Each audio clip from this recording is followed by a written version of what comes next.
Each day, the flag rises, a show of red, white, and blue, usually a symbol of unity, of shared ideals. But a warning lingers, a memory from the past that many choose to ignore.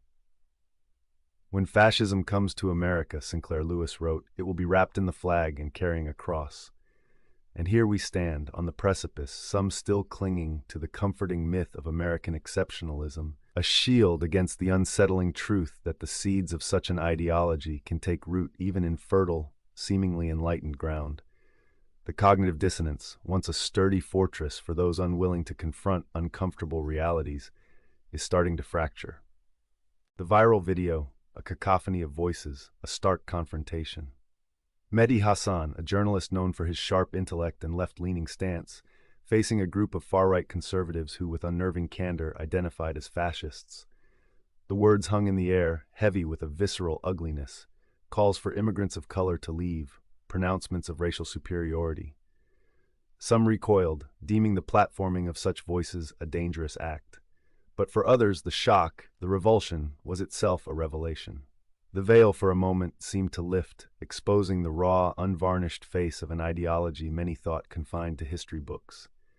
It was a mirror held up to a nation, reflecting a disquieting image. The Venn diagram, a simple, elegant tool to illustrate complex relationships. And the overlap between racism and fascism. It's not a sliver, not a tangential connection. It's a vast, sprawling expanse, a shared heart beating with a similar, albeit distinct, rhythm. Racism, the primal belief in inherent superiority, breeding discrimination, prejudice, a venomous poison.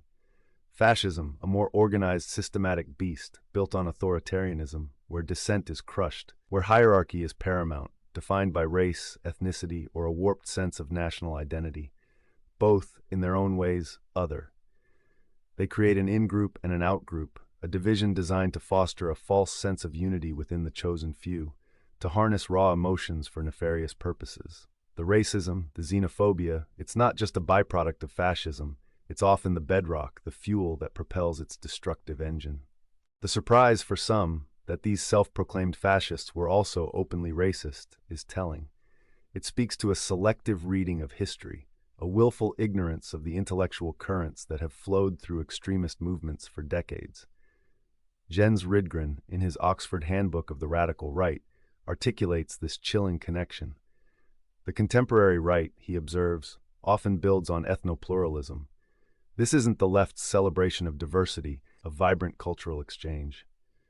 No, this is a fear-driven ideology, the notion that to preserve the purity of distinct national characters, peoples must remain separate. Mixing, they argue, leads to cultural extinction. A chilling echo of the past, of anxieties about demographic shifts, about the so-called Great Replacement theory, where the very fabric of national identity is perceived to be under threat from minority populations. This isn't a new fear. It's an ancient one, weaponized and amplified. Think of Hitler, his manifesto a testament to this very obsession. The preservation of the Aryan race, a pseudo-scientific construct, a justification for a twisted ideology of purity. He railed against racial mixing, against the Negroid parasites corrupting the national body, dehumanizing an entire group to rationalize their subjugation. But was his sentiment so different from the American segregationists who fought to keep their schools whites only?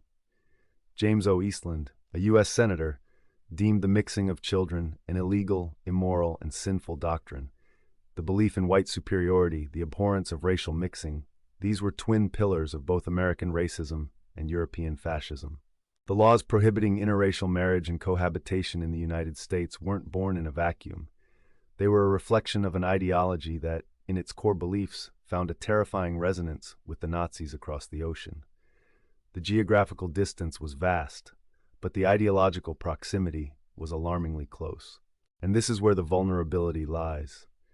The historical apathy of white Americans to the systemic racism endured by black people and other minorities has created fertile ground for fascism to flourish.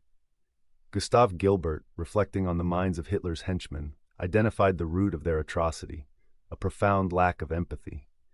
A genuine incapacity to feel with their fellow man, he called it. This absence of empathy, this inability to connect with the suffering of others, is the fertile soil where prejudice and hatred can blossom. When in the modern era, empathy is dismissed as toxic, Are we not, consciously or unconsciously, aligning ourselves with that very same destructive ideology? The dehumanization of a group, the process of making them less than human, is the prerequisite for inflicting violence upon them. The less empathetic we become, the more susceptible we are to allowing fascism to take hold. Recognizing the early signs, understanding the insidious progression, is not an abstract academic exercise. It's a critical act of self-preservation. Racism, quiet as it's kept, is the engine that drives many fascist regimes. Propaganda, a meticulously crafted weapon, is employed to malign, to others, to demonize marginalized groups. They don't just spread hate, they manufacture consent, paving the way for policies that inflict real harm. The apathy towards immigrants confined in harsh conditions, the alligator Alcatraz, is a chilling manifestation of this. But the illusion of exemption is a dangerous one. Injustices, once unleashed upon one group, are rarely contained. They have a tendency to spread, to mutate, to find new targets.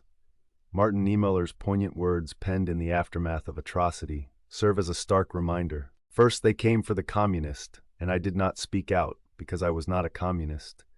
Then they came for the socialists, and I did not speak out because I was not a socialist. Then they came for the trade unionists, and I did not speak out because I was not a trade unionist. Then they came for the Jews, and I did not speak out because I was not a Jew. Then they came for me, and there was no one left to speak for me. The chain of silence, of indifference, of a failure to recognize the shared humanity that binds us all, is the very path that leads to a world where there is no one left to speak for you or for me. The question we must ask ourselves, in the quietest corners of our minds, is, are we listening? Are we seeing? Are we feeling? Or are we, in our own way, contributing to the chilling silence that allows darkness to creep in?